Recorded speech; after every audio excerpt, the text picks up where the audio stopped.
Hello everyone, my self SR. Yadav. आज की इस क्लास में हम LLB फर्स्ट सेमेस्टर पेपर 4, हमारा पेपर का नाम है law of crime first IPC, आपराधिक विधि प्रथम भारतीय दंड संहिता। तो इस आपराधिक विधि प्रथम भारतीय दंड संहिता की पिछली क्लास में मैंने आपको इंट्रोडक्शन ऑफ IPC के संदर्भ में बताया था, उसके संबंध में चर्चा की थी। इस क्लास में हम कॉन्सेप्ट ऑफ क्राइम अर्थात जो हमारे सिलेबस का फर्स्ट टॉपिक है, कॉन्सेप्ट ऑफ क्राइम, अपराध की अवधारणा, उसके संबंध में चर्चा करेंगे, उसके संबंध में अध्ययन करते हैं। तो इस कॉन्सेप्ट ऑफ क्राइम के संबंध में प्राचीन काल से लेकर के आज तक किस किस तरीके से हमारी सभ्यता और समाज के विकास के साथ साथ विधि ने विकास किया है, उसके अंतर्गत बताएंगे। तो कॉन्सेप्ट ऑफ क्राइम के अंतर्गत आइए देखते हैं। दिया है, प्राचीन विधि में अपराध एवं अपकृत्य में कोई भेद नहीं माना जाता था, दोनों को ही भ्रांतिवश अपकार या रंग अर्थात दोष कहा जाता था। तो कहें तो प्राचीन विधि में हमारा चाहे वो क्राइम हो चाहे वो अपराध हो, दोनों स्थितियों में वो रंग था। वर्तमान में ऐसी पोजीशन नहीं है। प्राचीन काल की बात जाने दें तो करंट में देखा जाता है जो क्राइम अर्थात अपराध वो अलग होता है, जिसके अंतर्गत क्रिमिनल प्रोसीजर कोड के अंतर्गत प्रक्रिया चलती है और क्रिमिनल को पनिशमेंट दिया जाता है, अपराधी को सजा प्रदान की जाती है। लेकिन जो अपकार या रंग या दोष कहते हैं, टॉर्ट की कोटि में आता है और टॉर्ट अर्थात अपकार एक सिविल दोष होता है। तो ऐसी अवस्था में अपकारी व्यक्ति द्वारा अपकारित व्यक्ति को कंपनसेशन प्रदान किया जाता है, क्योंकि सिविल शूट के अंतर्गत कंपनसेशन दिलवाने का प्रावधान है। तो इस तरीके से वर्तमान समय में अपकार एक सिविल दोष होता है, जिसके अंतर्गत अपकारी व्यक्ति को कंपनसेशन प्रदान करवाया जाता है, और अपराध एक क्राइम है, अपराध है, इसीलिए अपराधी व्यक्ति को ट्रायल जो होता है क्रिमिनल के अंतर्गत आता है, अर्थात क्रिमिनल प्रोसीजर कोड के अंतर्गत ट्रायल करके उसको पनिशमेंट अर्थात सजा उपलब्ध करवाई जाती है, सजा प्रदान की जाती है। आगे दिया गया है मेटलैंड एवं पोलक। ये हमारे एक विधि शास्त्री थे मेटलैंड और पोलक। इनके अनुसार इंग्लैंड में 10वीं सदी के पूर्व अपराध को भ्रांतिवश अपकृत्य माना जाता था, क्योंकि सामाजिक बंधन की अपेक्षा पारिवारिक बंधन अधिक मजबूत था। यानी मेटलैंड एंड पोलक कहते हैं कि इंग्लैंड में 10वीं सदी के पूर्व अर्थात 10वीं सदी के पहले अपराध को भ्रांतिवश अपकृत्य ही माना जाता था। क्यों? क्योंकि सामाजिक बंधन की अपेक्षा पारिवारिक बंधन अधिक मजबूत हुआ करते थे। यानी व्यक्ति सोशल अर्थात समाज को इतना अहमियत नहीं देता था जितना कि पारिवारिक बंधन को अहमियत देता था। तथा अपकारित अर्थात पीड़ित पक्ष, अपकारित मीन्स पीड़ित, विक्टिम जिसे कह सकते हैं, पक्ष एवं उसके सगे संबंधी अपकार का बदला स्वयं की शक्ति एवं बल प्रयोग से लेते थे। यानी जो अपकारित व्यक्ति था, अपकारित पक्ष था, उसके जो सगे संबंधी हुआ करते थे, वो अपकारी व्यक्ति से बदला स्वयं के बलबूते पर लिया करते थे। कहने का तात्पर्य तब न तो किसी प्रकार की राज्य का कॉन्सेप्ट था, स्टेट का कोई कॉन्सेप्ट नहीं था, राज्य की कोई व्यवस्था नहीं थी। कोई व्यक्ति उस व्यक्ति को जो भी अपकार करने वाला होता था न तो सजा प्रदान करने वाला था और न ही ऐसे कोई सिस्टम अर्थात व्यवस्था की जा रही थी। तो इस तरीके से अगर कोई अपकार करता था तो ऐसी अवस्था में अपकारित व्यक्ति के सगे संबंधियों को यह अधिकार प्राप्त था कि वह अपकारी से बदला स्वयं के बलबूते पर लेते थे। उस समय कानून द्वारा उपचार प्राप्त करने का एकमात्र उपाय स्वयं के बलबूते पर बदला लेने के विकल्प के रूप में उपलब्ध था। जैसा कि मैंने पीछे अवगत कराया कि स्वयं के बलबूते पर ही बदला लेने का एक विकल्प मौजूद था, एक विकल्प उपलब्ध था। इसी के माध्यम से उसको उसको न्याय प्राप्त होता था कह लीजिए, या उसको अपना बदला लेना पड़ता था। आगे दिया गया है, अपकार करने वाले व्यक्ति को, अपकार करने वाले व्यक्ति से यह अपेक्षा की जाती थी कि वह अपकारित व्यक्ति को उचित प्रतिकर दे। यानी एक चीज और वहां पर एक कॉन्सेप्ट और चलता था कि अगर किसी व्यक्ति ने अपकार किया है तो ऐसी अवस्था में अपकारी व्यक्ति अपकारित व्यक्ति को उचित प्रतिकार प्रदान करे, जो एक सर्टेन कंपनसेशन होता है वो उसको प्रदान करे, जिससे उसकी क्षति की भरपाई करवाई जा सके, क्षतिपूर्ति करवाई जा सके। प्रतिकर की धनराशि को बॉट कहा जाता था, यानी जो कंपनसेशन की अमाउंट हुआ करती थी या प्रतिकर की जो धनराशि हुआ करती थी जिसको क्षतिपूर्ति कहते हैं, उसको बॉट बोला जाता था। अपकारित व्यक्ति को, अगर वो व्यक्ति अपकारित व्यक्ति को अपकारी क्षतिपूर्ति देने से इनकार करता था या मना करता था, तो ऐसी अवस्था में कानून द्वारा प्रवर्तन की कोई व्यवस्था मौजूद ही नहीं थी।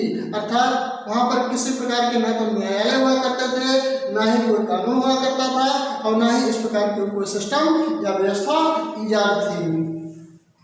एवं ऐसी दशा में पीड़ित व्यक्ति एवं उसके संबंधियों को यह छूट थी कि वे सेल्फ हेल्प यानी स्व सहायता का मार्ग अपनाकर ब्लड फ्लूइड अर्थात रक्तदान द्वारा अपकारी से बदला ले सकते थे। कहने के तात्पर्य, उस दौरान अगर किसी अपकारी व्यक्ति द्वारा किसी के प्रति अपकार अर्थात रंग किया गया था या कोई अपराध किया गया था, तो ऐसी अवस्था में उस अपकारी व्यक्ति से यह अपेक्षा की जाती थी कि वह अपकारित व्यक्ति को अर्थात पीड़ित पक्ष को उचित प्रतिक्रिया प्रदान करे, और अगर उचित प्रतिक्रिया नहीं प्रदान करता था तो ऐसी अवस्था में वहां पर ऐसी कोई व्यवस्था नहीं थी जिसके भी कानून के माध्यम से या किसी लॉ के माध्यम से उसको इस प्रकार का प्रतिक्रिया दिलवाया जा सके। यहाँ पर यह अपेक्षा की जाती थी जो उसके सगे संबंधी अर्थात अपकारित व्यक्ति के पीड़ित पक्ष के सगे संबंधी हुआ करते थे, उनको रक्तदान के माध्यम से स्व सहायता का मार्ग अपनाकर उस अपकारी व्यक्ति से बदला लेने का मात्र विकल्प या मार्ग मौजूद था, छूट प्राप्त थी। अब चलते हैं, धीरे धीरे हम प्रगति करते गए तो आगे दिया गया है, सामाजिक सभ्यता और विकास के साथ साथ समाज के अपराधों के प्रति धारणा बदलने लगी, यानी कॉन्सेप्ट चेंज होने लगा, तथा अपकारियों से निपटने हेतु स्व सहायता की बजाय शासक ने अपनी शक्ति का प्रयोग करना आरंभ कर दिया। यानी धीरे धीरे हम सामाजिक सभ्यता प्रगति की ओर बढ़े, और इस तरीके से जो अपकारित व्यक्ति था उसके सगे संबंधी थे जो स्व सहायता के माध्यम से ब्लड फ्लूइड के माध्यम से बदला लेते थे, उससे हटकर के इस कार्य को करने का दायित्व शासक अर्थात राज्य ने अपने ऊपर ले लिया, अर्थात राज्य का कॉन्सेप्ट आ गया, स्टेट का कॉन्सेप्ट आ गया। तो इस तरीके से जो शासक हुआ करता था उसने अपनी शक्ति का प्रयोग करना आरंभ कर दिया था, उसने अपनी शक्ति का इजाद किया और उसको अप्लाई करने लगा, एवं अपराधियों को उचित दंड देने का दायित्व शासक ने स्वयं पर ले लिया। अपराधियों को पकड़ने एवं अपराध का पता लगाने के लिए पुलिस व्यवस्था का सूत्रपात किया गया। यानी जैसे ही राज्य अस्तित्व में आया उसने अपराधियों को सजा प्रदान करने का दायित्व अपने ऊपर ले लिया, और धीरे धीरे अपराध का पता लगाने और अपराधियों को पकड़ने के संबंध में एक पुलिस व्यवस्था का सूत्रपात किया गया, पुलिस व्यवस्था का गठन किया गया। परिणाम स्वरूप अब अपराध केवल पीड़ित व्यक्ति के विरुद्ध न होकर राज्य के विरुद्ध भी माना जाने लगा। यानी इसका परिणाम यह हुआ कि ये अपराध अब केवल उस पीड़ित व्यक्ति के विरुद्ध ही नहीं होगा, बल्कि ये स्टेट के विरुद्ध अर्थात राज्य के प्रति होगा, ये माना जाने लगा, जैसा कि वर्तमान समय में है। यानी अगर कोई अपराध किया जाता है तो ऐसी अवस्था में स्टेट आकर के उसमें पक्षकार बनता है, राज्य आकर के उसमें पार्टी बनता है, और वही उस अपराधी व्यक्ति पर अभियोजन अर्थात मुकदमा चलाता है। तो ऐसी अवस्था में सारा जो जुर्माना है वो राज्य ने ले लिया, और यह माना जाता था कि वो अपराध केवल पीड़ित व्यक्ति के विरुद्ध नहीं हुआ है बल्कि राज्य के विरुद्ध भी हुआ है। 12वीं शताब्दी तक इंग्लैंड में राजद्रोह, बलात्कार एवं इस निंदा को ही अपराध माना जाता था।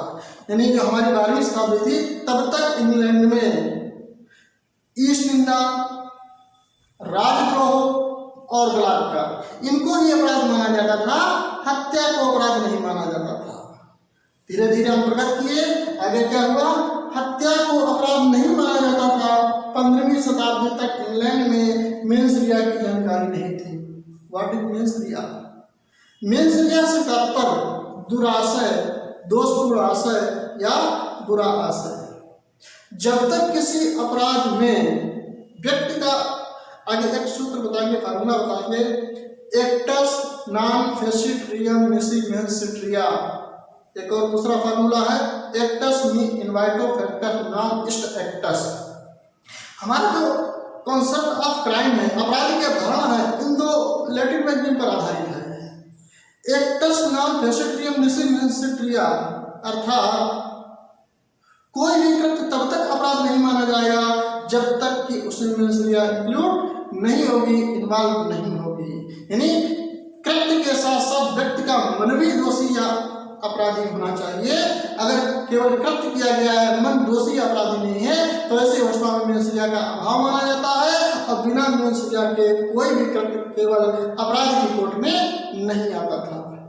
एक्टस में इनवाइटो फैक्टस नॉन एक्टस अर्थात मेरी इच्छा के विरुद्ध किया गया कार्य मेरा नहीं है। जैसा कि अगर हमें कोई दबाव या बलपूर्वक कोई अपराध कृत्य करवाता है तो कुछ अपवादों को छोड़कर कोई भी कृत्य अपराध की कोर्ट में नहीं आता है। भारतीय दंड संहिता के जो साधारण अपराध दिए गए हैं, जो जनरल एक्सेप्शन दिए गए हैं, उसकी कोर्ट में आने के कारण उस व्यक्ति ने अपराध नहीं किया ये माना जाता है। तो जनरल एक्सेप्शंस अर्थात साधारण अपराध तो हम आईपीसी की धारा 76 से लेकर 106 तक में डिफाइन करेंगे, विस्तार पूर्वक बताएंगे। यहाँ पर बात की जाने की मेंसरिया होता क्या।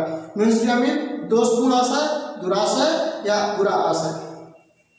मेंसरिया के बारे में सबसे पहले जस्टिस कुक ने बताया था। तो कहने का तात्पर्य 15वीं शताब्दी के पहले जो मेंसरिया थी उसकी जानकारी हुई ही नहीं थी, अर्थात मेंसरिया का अभाव था। और मेंसरिया के बारे में सर्वप्रथम जो जस्टिस कुक हुआ करते थे उन्होंने जानकारी दी थी कि मेंसरिया क्या है। तो इस तरीके से कॉन्सेप्ट ऑफ क्राइम, अपराध की अवधारणा के अंतर्गत आज बस इतना ही। धन्यवाद।